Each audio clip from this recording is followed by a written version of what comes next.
Probably just gonna start hiking in these since we have a water crossing right at the beginning. Best hiking shoes in the world. All right, so the river crossing is actually right at the beginning. So that's another reason why flip-flops. Because it's just not worth it. Throwing shoes on, taking them back off. Here we are. And there's no bridge. I don't know if you should ever expect one to be built either. I don't think that's a priority for this trail, considering you don't even need a Northwest Forest Pass or any sort of pass to access it. So, it gets a little deep over there. This shouldn't be too bad. This looks a little less than knees.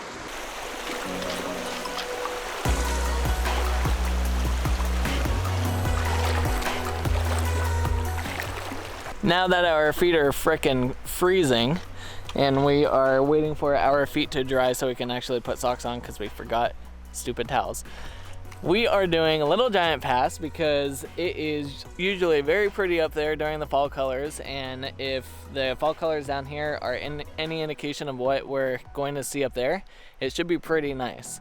Now, Little Giant Pass is 10 miles round trip with about 4,000 feet of elevation gain, and the last little part is definitely a nice butt kicker. But as you saw at the beginning, you do have a little water crossing. It was about knee height, so just be careful of that, and recommend bringing sandals or something so you can get across without stabbing your feet on rocks. And we're gonna get going here.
Once you pop out of the trees down there, that's where the majority of the elevation gain comes into play.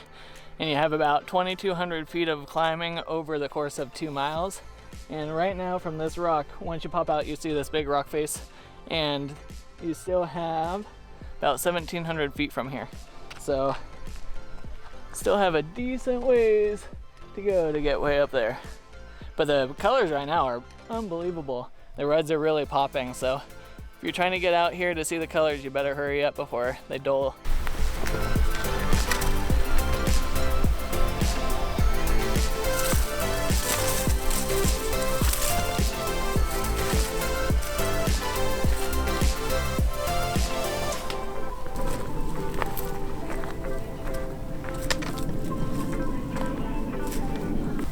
Once you reach about 3,000 feet of climbing, which is about halfway up this steeper slope where all the colors are blooming, you'll start coming across some water sources.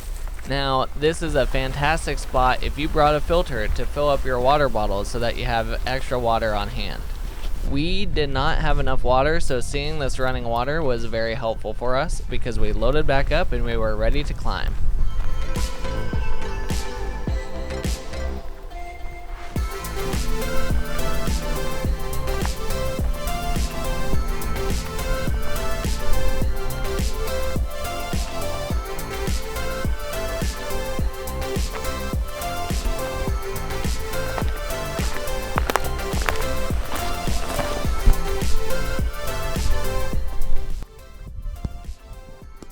Right.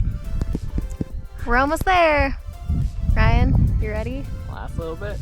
Yay! So pretty up here. We hit- 100% worth it.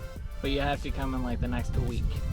We hit the colors perfectly. There's even some larches, which is really exciting, but it's a butt kicker. You definitely need to be able to do probably Asgard Pass at the minimum to be able to do this hike. It's It's a good workout for sure. Or give yourself lots of time. Yep. All right, let's finish this out.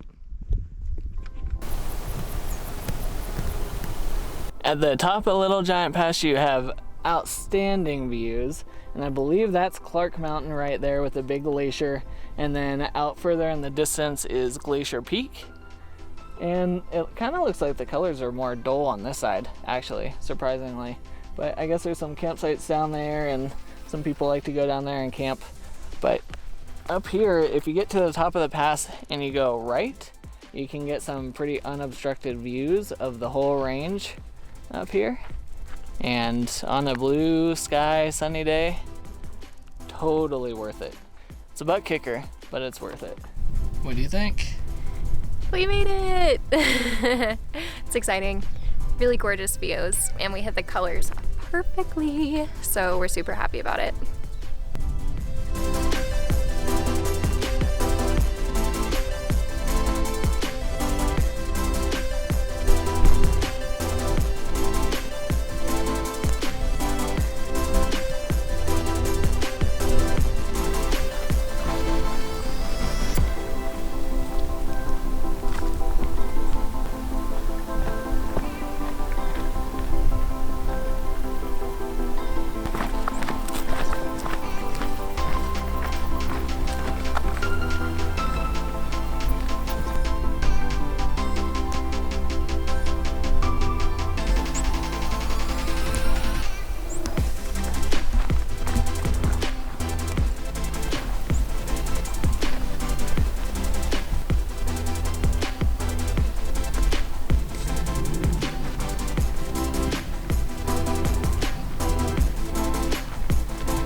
You can hear them, the ptarmigans. There's a whole group hidden in the bushes. There's one in the middle of the trail.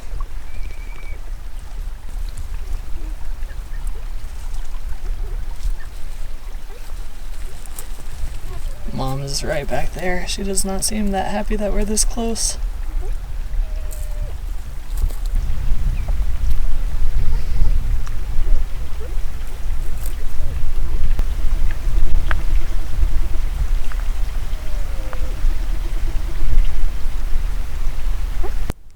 So right now we're more than halfway down this main slide alder meadow area, and as you can tell, we are in the shade. So if you are coming, you want to make sure you get an early start. If you're really fast, then you probably don't want to start too much later than 10:30, and if you're slower, then you want to start earlier, because if you get here and it's shaded, you're gonna miss out on a lot of the colors. The sun really helps to get those to pop. But overall, you have like a week, maybe 2-week window to really get these colors and really enjoy the views up here, and then it all disappears. So get up here as soon as possible in the next week, ideally, because they're already full bloom. And then once the rains start coming in too, then it's really gonna just end all the fall colors. But this has been a phenomenal trip. We love it here. We're really excited to knock this one out and be able to get to the top, see all the colors on like the perfect day, and have those views from the top. So highly recommend coming up here and knocking this out for the fall colors.